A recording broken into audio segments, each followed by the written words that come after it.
You're listening to The Collected Podcast, bringing you stories that remind us who God is and who we are in Him. The Collected Podcast is a production of Collected Ministries. Follow Collected on social media at Collected Podcast, and be sure to visit thecollectedpodcast.com for show notes and additional content related to today's episode. The Collected Podcast is sponsored in part by Beauty Counter. Use the link in our show notes to shop for all of your clean beauty needs, and 10% of the profits will go directly back to benefiting the podcast. Also, use the code CLEANFORALL20 for 20% off of your first purchase. Welcome to Season 7, Episode 14 of the Collected Podcast. I'm your host, Jess French, and this week I'm so excited to bring you an interview with one of my favorite authors. And this interview is a little different because she's a historical fiction author. So I know normally I have a lot of nonfiction Christian authors on, but Joy is just an incredibly talented author and also a strong woman of faith. And so I thought she would be a perfect guest. So Joy, welcome to the show. I'm so excited to be here. Thank you so much, Jess. Thank you. And I have some of your books here. If anybody's watching on YouTube, I highly recommend Joy's books, especially if you're a historical fiction fan. But even if you're not, give them a chance because the stories and the characters, you just fall in love with them. So we'll get to your books more in a moment. But to get us started, I was wondering if you could share how you came to know the Lord. Yes. Well, I'm so blessed that I grew up in a Christian home. With two strong believers as parents. So, when you talk about like, when did you come to know Jesus? Like, there's a lot of people who have that moment in time where they're like, I didn't know him and then now I do. And for me, I'm a little different in that I feel like I've known him my whole life and been trying to follow him my whole life. Like I can't point to a specific time and tell you this is when it hit me. Like this is when my faith kind of started. I think for some of us, like, if you're raised in a Christian home, if you start learning about Jesus from such a young age that you don't remember sometimes when that first spark of how real he is to you hits, and I think, so from the time I can remember, the Lord has been so important to me in my life. Like, I don't know, he's always walked beside me. I've always tried to follow him. I had a really, really strong relationship with the pastor at the church I grew up in, Avondale Presbyterian here in Charlotte. His name is Dr. John Earl, and he just taught me so much from a young age. I felt like I knew the Bible. I knew what the Lord was telling us. Like, I knew how important, like, his what he did for us on the cross, like how important it was that he saved us, and just the gratitude. I remember feeling that from a young age too, just how, just even knowing that I messed up, even as a little kid every single day. And like, I needed the Lord and he saved me, and just like how important that was in my life. I was really, really involved in youth group in high school, and those were my best friends were. And I think that faith community at Avondale and the faith community and youth group just, helped again foster that concrete sense of being a Christian is the most important thing in my life, and Christ is the most important thing in my life. When I went off to college, it was interesting because, for the first time, I didn't have my youth group and I didn't have my church. And like a lot of us, you go off and you find your way on your own. And I do point to college as the place where I think I took my first like real solid step of faith on my own. Excuse me. I joined a sorority almost immediately upon starting college at Marshall University. And it was a wonderful experience. I loved those girls. But, and then I quickly met my boyfriend, who would then become my husband, John, and like within 2 weeks of starting Marshall. Wow. And he was older than me, so he was a senior when I was a freshman.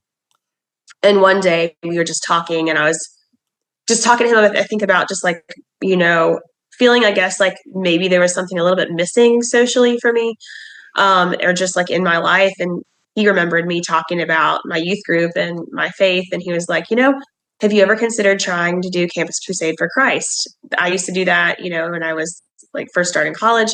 Have you considered it? And I was like, no, I haven't, but I should try it. And I think that was the summer going into my sophomore year. And as we were moving back into the dorms, I'll never forget this. So it was there was a cheerleader girl from Marshall, and she was helping people move in. And she stopped me and she was like, hey, do you want to come to my Bible study? And I was like, yes, of course. She was just one of those people that like, you can just tell Christ's love just like shines through her. Like she's just like a beam of brightness, and light. And everyone wanted to be friends with her, and everyone was just like excited to be around her. And so I was just like, of course I was looking for that anyway. Like I felt like that was something that I wanted, but, and she said, we meet on Tuesdays, like come and join us. And it's a great community. So I went and it's happened to be a Campus Crusade for Christ Bible study. And her name's Kitty Hurdle. She's still in ministry now. Works for Crusade. So that changed my life. I mean, I really just felt so like I learned so much about the Bible. We really dove into like the word and just getting to know Jesus that way. And then I also was like, I think this is such a blessing too. I had friends from all different kinds of denominations, which is really cool because I feel like sometimes like we grow up in a certain denomination or like whatever, and we kind of like end up finding ourselves like associating with Presbyterian or Baptist or Lutheran or Episcopalian. And like we see ourselves under the heading of those denominational titles instead of Christian and Jesus follower. And being around Crusade, where there were so many different denominations represented, it just gave me the biggest gift of seeing that, like we're all trying to follow Jesus, and there's just different styles. And that really formed kind of my faith today. And just having like so many friends from different backgrounds, different Christian backgrounds. But that foundation in college, then in my adult life, led me to kind of like try to cultivate Bible studies wherever I can. That's always kind of my core friend group. So when my husband and I first got married, we started a Bible study in our home and brought in like all of our buddies. I grew up here in Charlotte, so called up people from my high school friends. Some of them didn't go to church with me. Some of them did. Some of them just went to, school with me or were my neighbors growing up. And we had a huge group of people that, in our early 20s are studying the word and having just a great time with it and with each other. And, then you get into like when you become a parent and like the challenges that you face then. Probably the most difficult thing I think I've gone through as an adult was that after I had my son, I had a really big MRSA mastitis infection. And at the time, I didn't realize what was going on with me, that it was, a lot of hospital visits and things like that, trying to tamp it down and get it under control. And in the meantime, something really crazy happened to me. I'm a very calm person, and I went from being very low key to being anxious 24 hours a day. And I just couldn't figure out what was going on. And it went 3 years with me, like just being anxious constantly, like, and not even just, intensely anxious all the time, basically panic attacks all day for like up to 3 years, and went to therapy. Nothing really happened. I kept thinking to myself, like something physical must have happened to me, prayed about it a lot. Trying to figure it out, and just knew like the Lord almost just was telling me like, yes, you're right. Like something did happen to you physically. You don't go from being like a type F personality, like whatever, like taking things as they come, to a type like quadruple A, like extreme anxiety. So over time, I finally I switched doctors, and I never even told this doctor. I just said one day I was noticing that I would get a little bit tired after eating gluten, and I would drink a coffee and I would feel like I needed to fall asleep. And I told my doctor, I said, I think I have like a gluten intolerance. This is a new doctor. She had no idea about my anxiety or anything. And she said, well, and I said, my cousin has celiac disease. I don't have that. I don't have any of those symptoms. But I think I might have something like a gluten intolerance. And so she was like, well, it's genetic, first of all. So celiac disease is a genetic disorder. So we're going to test you for that. And so I did. I went in and got tested. I thought, not going to have it. My cousin had tons and tons of symptoms, and it was really, really crazy in her life. So I was like, there's no way. And when my doctor called to confirm that I did have it, the first question she asked me was, have you ever had sudden onset anxiety? Again, she knew nothing about my anxiety. And it was insane. It was such an answered prayer. I was like, people all the time say, I'm so sorry you have celiac disease. And I'm like, no, like, it was such a huge, like, answer to prayer to find out, like, hey, I'd been feeling literally crazy for years at that point and trying to search for an answer and like praying about it all the time and all this stuff. And then to find out, like, kind of the prompting the Lord had told me, like, that this was like a physical problem, to find out that it was crazy. And, through that time of like the really bad anxiety, oftentimes it didn't make any sense, the things I was anxious about. It was just the news or something you'd see on Facebook or something you'd see on Instagram would trigger me to be very anxious. And I, leaned on God so much during that time period. And oftentimes, in the midst of it was like, why am I experiencing this? It was awful. It was disruptive to like a time that should have been honestly really sweet with my kids. But then to find an answer was just amazing. And so I look back and I'm like, well, if anything, that time period allowed me to draw closer to God and to see him like truly in his love throughout a time when it could have been like really, really bad. And I think about people that maybe don't have Christ and are not believers and going through things that are harder than that, and I don't know quite how people make it through without Jesus and without knowing his love. And I firmly believe that he's walking with everybody and they just need to turn around and see him. So yeah, I mean, that's just a little bit of my story, but he's always been so important to me. Yeah. Thank you for sharing all that. And as you were talking about having that anxiety, I feel like a lot of people in our world today are experiencing like some level of anxiety. So what advice or word of hope might you have for someone who's in the thick of that right now and can't really see a way out? I think it's just more that, God promises us that he's walking beside us, and he promises us that he is our strength and he is our hope. And that we are here for a reason, and we're in our, as hard as it is, I look back at that time and I think to myself, like, who was I around during that time period? And I think about people that lifted me up that maybe they didn't even realize that I needed like a word from them.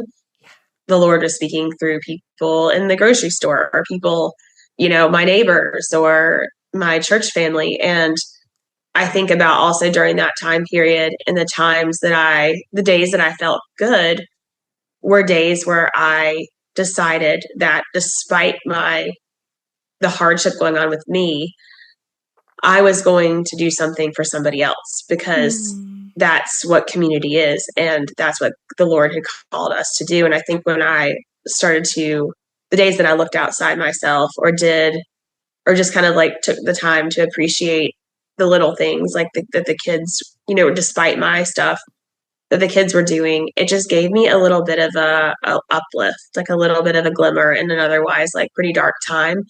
And I do think, things also, I think about my situation and I'm like, I didn't know at the time. I hoped at the time that was a season, and it was a season. And I think so much of what we go through, it can vary in length of time, but typically it's a season, and the Lord will bring you out one way or another. And that the Lord is faithful and with you all the time. And I think sometimes, again, we can see him through our friends, we can see him through our family. He's always with us. And I think just that reminder that like we're made for more. Yeah. We are made for a purpose and a reason. And God can use things that are not great for something good. So I tried to hold on to that when I was going through it. Amen. That's good. And earlier in your story, you were sharing about how you and your husband started a Bible study. And as you were saying that, I felt like there's someone listening who has had that kind of nudge that they are supposed to also start a Bible study, but maybe they've been resisting it. So if someone is in that place, maybe they're kind of struggling with like, well, I'm just a new Christian, or who am I to start a Bible study? I don't know what I'm doing. What advice might you have for them? Well, definitely that you don't have to be like some brainiac Bible scholar to do it. I think it's like there makes so many great resources out there where you can really just buy a guide. I like to study books of the Bible, so I'll, find, let's say we're studying Matthew, I will find like a good guidebook to kind of help me, or look at a study Bible or something like that, a good commentary. So you don't have to know all the answers. And I think that's part of a Bible study, is you're doing it together and you're learning, and people, based on where they are in their lives and things like that, might pull different things from scripture. Like every time I could read the same passage, once a year and get a different take on it each time, just depending. I mean, the message always, obviously God's word stays the same, but the way it relates to our lives sometimes changes. And so part of Bible study is learning from each other and walking beside each other in faith and strengthening each other. And so really Bible study is just about community and kind of digging in together and discovering together. So you as the leader don't have to really know much at all, because you're just kind of facilitating the discussion. And one of the things I will say, I'm not shy, which is great, about texting everybody. I mean, everybody, and being like, hey guys, starting a Bible study, like who wants to join in or whatever. I don't mind at all doing that, because it's kind of like if you're putting together a dinner party, you don't have to just think about like, well, who goes to church? Yeah. Just think like, hey, who am I friends with? Who do I want to hang out with more?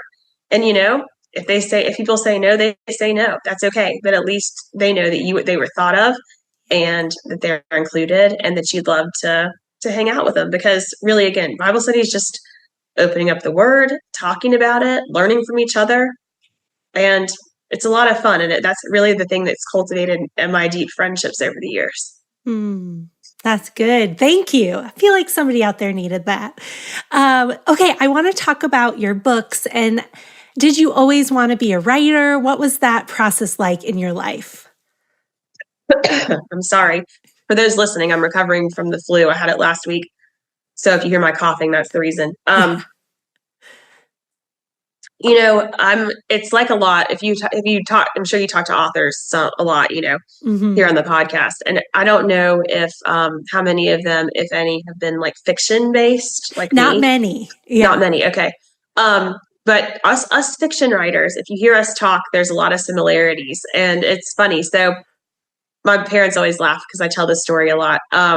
When I was younger, back when I was growing up, like TV was like the thing that you didn't want kids to have too much of. Now there's many things.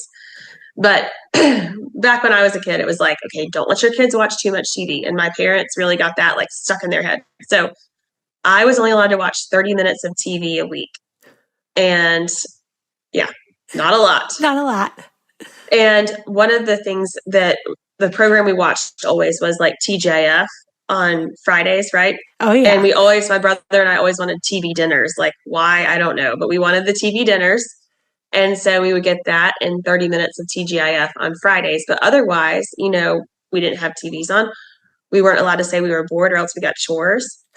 So we learned to kind of like occupy ourselves. So my brother is an incredible athlete, and he could have gone to college for basketball, but instead went for track. He ran in college. And I, instead of perfecting a sport, I basically just read a whole lot, and I wrote a lot. I would write plays that I would talk my friends in the neighborhood into doing and like performing in our front yard. And I would write magazines on various topics and like sell them door to door in my neighborhood, which was so funny. And then I, that's just, and my parents also read the classics to us out loud growing up. So like, it'd be like The Secret Garden or like Little Women or whatever. My mom was an educator. And so she just was, believed that if we heard like really good language, that it would help us with our vocabulary and our writing. And so, even like through college, if I was looking for a book to read, sometimes I would just, pick a classic I hadn't read before just because that was stuck in my head. And also I just like, I loved the language and I loved the storytelling in some of these old works. And so when I think about that, I'm like, well, it's no wonder I write historical fiction, because even though, like Little Women or like Secret Garden, they're not historical fiction per se, but they are really, because they're obviously from the past. And I think that like the bygone lifestyle always interested me a lot. And so I always knew I was a good writer, that I was interested in story. And then when I got to high school and stuff, I mean, I didn't really, I kind of dropped the whole like creative writing element. I would take classes, but it wasn't like I was coming home and like writing books or anything. I just knew I didn't like math. So I always opted for like AP English and like as regular math as you could get. Like if I could get out of it, I would do that. And I went to college at Marshall University, as I kind of talked about earlier. And we had to pick our major like the week we started school. And I thought, okay, I'm not a good teacher, so that's out. I was like, again, no thank you on the math. So nothing accounting, finance related. My best friend was a accounting major. So she was the opposite of me. And then my husband, who I went to college with too, he's a finance guy. So I was the only, kind of like English brain person. I ended up settling on communications and journalism. So I focused on print journalism for a while. And then one of my professors said, like, I'm just going to tell you ahead of time, Joy, if you do print journalism, you'll have to move every couple of years to kind of like advance. And I was like, okay, good to know. So I ended up instead doing public relations. And I really loved that. I went on to grad school for that. And then I went to grad school in South Carolina. And then when I got out of school, I did public relations, marketing, events for about 10 years, about a decade. And then when my husband and I got married, which obviously like is before I quit my PR jobs, I just one summer right after we got married, I read a lot more than normal. I mean, I always read a lot, but it was like extraordinary amount. And one day I was looking at my bookshelves and I was like, I think I want to try to write a book. And I did. And it was like 2 books too long. It made all kinds of publishing errors, like things that are kind of just like not done. Like one of the examples is you don't want to start with the weather. So you don't want your character to be like, or waking up, either of those things. So like, you don't want your character to be like, I woke up and the sun was shining in my room. Like that's just not done in publishing. It's just a no-no. I did all the errors, all the mistakes in that book.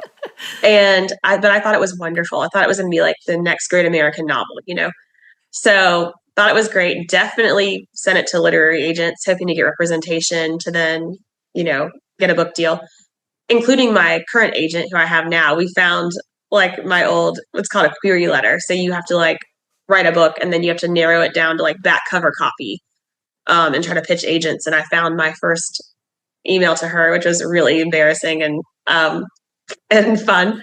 So after that book did not go anywhere, I wrote 2 other books, and they were kind of just me trying to like write to the market, I guess you could say. Try to write something that would be popular instead of writing something that was me. And they always say with writing, like, write what you know. It's the reason is because your characters come off the most authentically, and your story comes off the most realistic if you are writing something that means a lot to you. So one Christmas, I was at my maternal grandma's house, and she's kind of like our keeper of family stories. And so she is named Olivia, and she's named after my great-great-grandmother and her siblings, and her daughter, rather, who's another Olivia. And the portraits hang in her living room. And so it was Christmas, and we were hanging out, and I was looking at the portraits, and I was like, why have I never written about her? Because she was one of 5 siblings. who grew up in the Gilded Age Bronx in New York, and they were all artists. And so this is a time when like women, first of all, like art was a really hard thing for women to do during the Gilded Age. It was really like, it seems strange to think, but like as a woman, you couldn't join the Philharmonic, for instance, as a musician, like you just couldn't. And so there were a lot of doors that were closed to women, even like writers were writing under pen names at that point in time.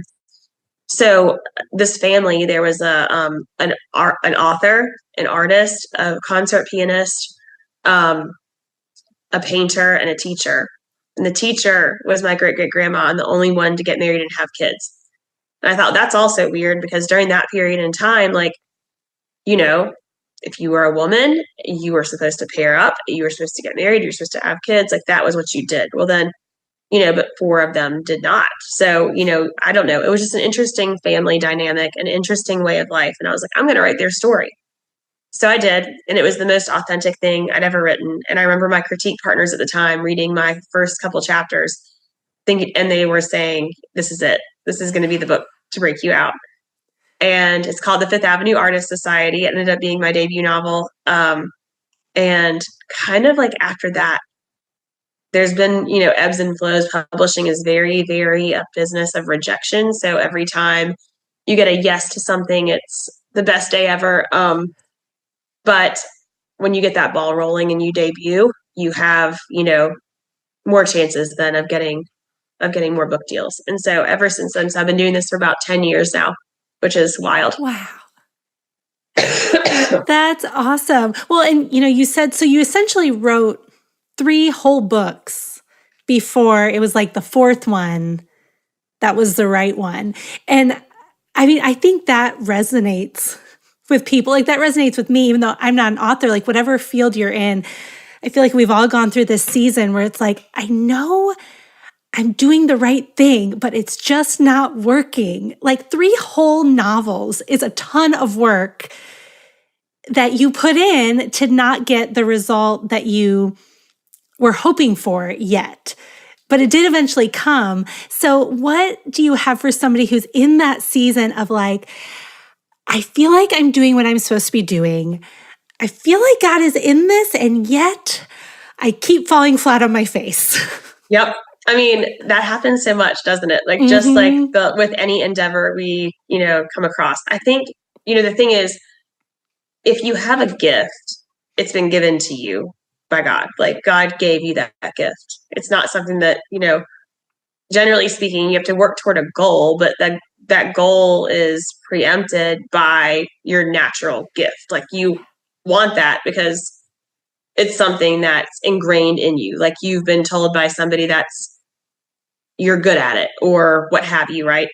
And I think when I was getting all these rejections, for my practice novels, I'll call them, I think even though it was disheartening, the passion for writing and the idea that this was a gift, and if I didn't use it, then what was it a waste, right? Like, I could have used it in different ways, of course, right? Like, I could have written different things. And sure, like, there's different times where, like, the Lord may direct you to use your writing skills, my writing skills, a different way. And that's totally wonderful. I think He'll steer me in that direction if that's the case. But I do think, like, for me, it was just about, as long as I have a new idea and as long as I'm passionate about that idea and, like, feeling that my energy and my gifts are still, like, leading me down this path to publication, then I'm going to try, and I'm not going to let it stop me, because I think, like, really what I've learned in this industry is the people who succeed are the people that keep going. If you give up, then the only answer is no, right? That if you keep going, then you got a 50-50 chance. Like, there's a yes around the corner maybe. And I think, like, the allure of even the maybe was worth it to me, and it kept me going. And also seeing my friends succeed, because I tell people all the time, like, publishing is such a weird industry, and, you need a yes from a literary agent to get to the big publishing houses. That's a gatekeeper. It's how it works. And then you need the yes from the editor at the publishing houses to get your book seen on the shelf at the indie bookstores and Barnes and Noble. And I just think that if we all went into a Barnes and Noble, let's say, and even if we picked the same genre, and I said, everybody pick your favorite author, likelihood is we're all going to pick somebody different. And so it is about, in publishing, when you're pitching literary agents who are interested in your genre, they may like your genre, but they might not like the flavor you're offering, or they might love the flavor you're offering. And so really it's just a numbers game at some point. It's like looking to see, okay, it's a matchmaking thing, right? I'm going to find my match here in this literary world by sending out these query letters, and hopefully at some point the message resonates, right? And I think that's the thing. Like, I also truly believe that the Lord puts you in situations when it's time, when you're ready, and not before.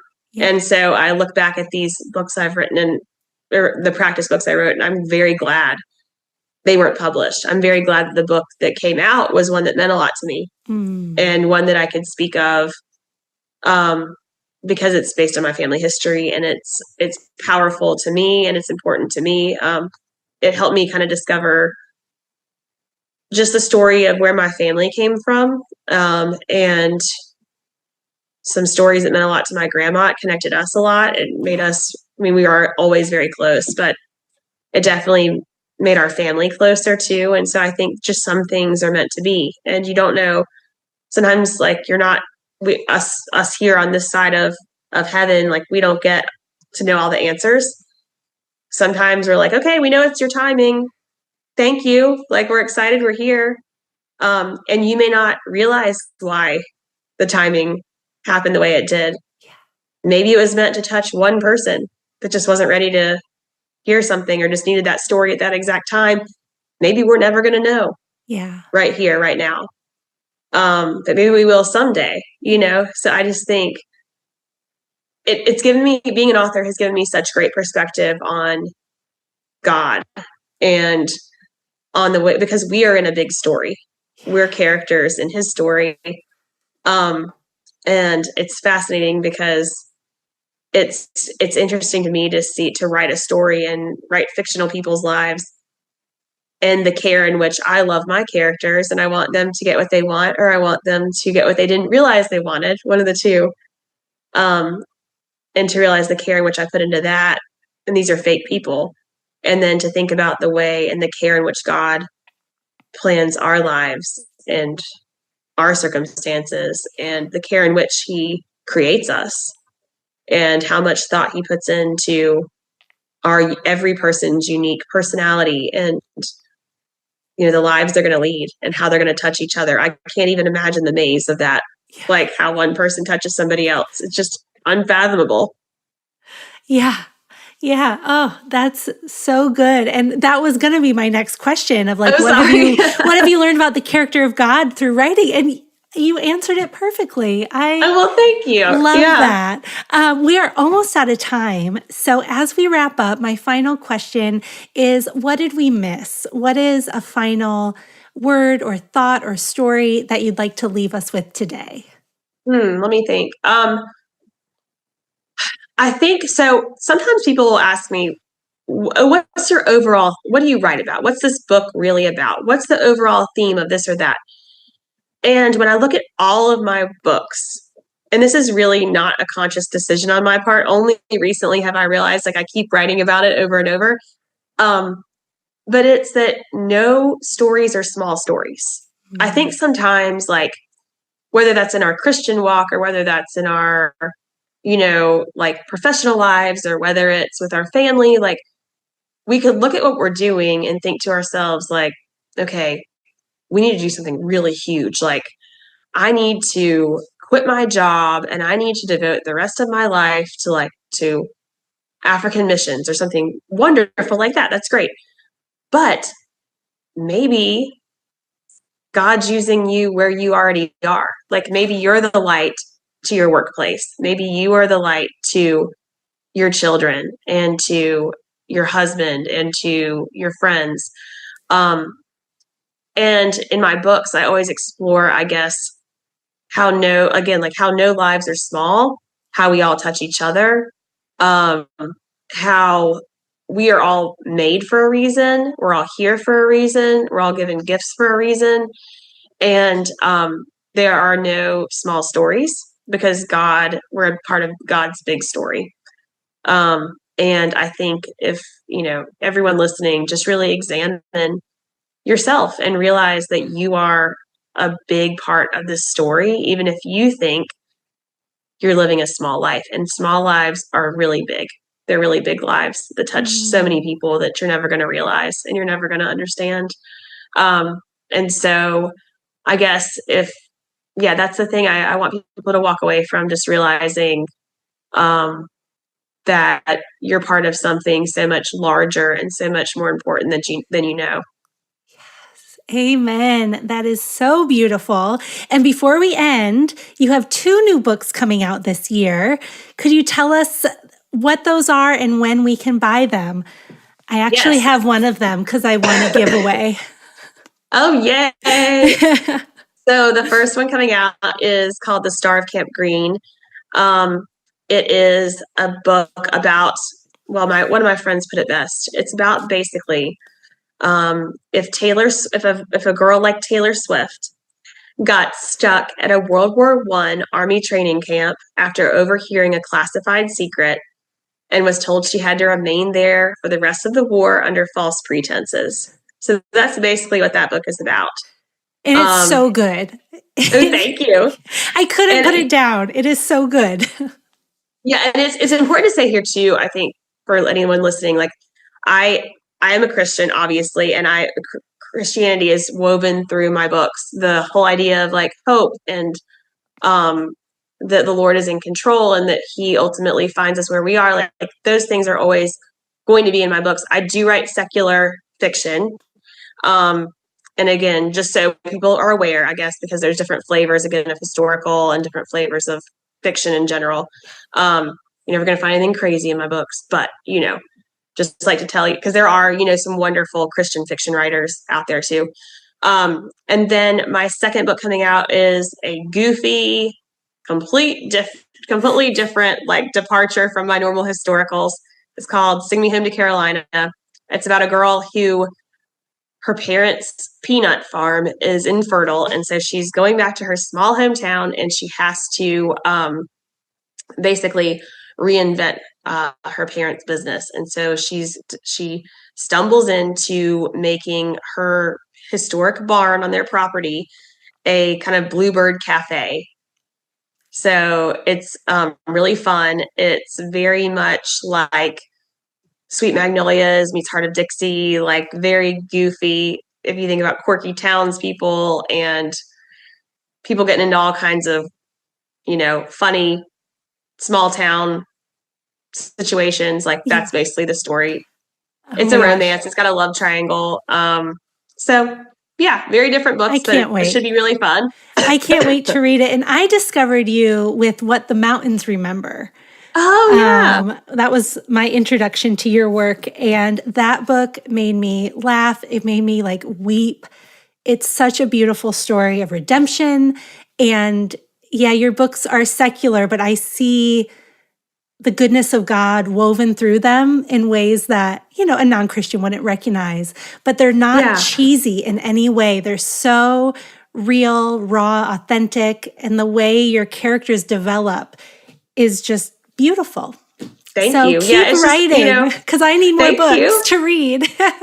Well, it's just also like with the characters, I want my stories always to reflect real life and people going through some things, but the idea that you're never left without love or without hope, that you always have that. And as Christians, we know that's through Jesus, like that He meets us no matter the situation we're in and helps lift us out of them. Again, either through He can use others to do that. He can use your situation to lift you out. And that's the point of my stories too, is just that you can go through a lot and you can come out of it and he'll bring you out. So Amen. We will link to all of your books that people can buy, your website, and where can people find you on social media?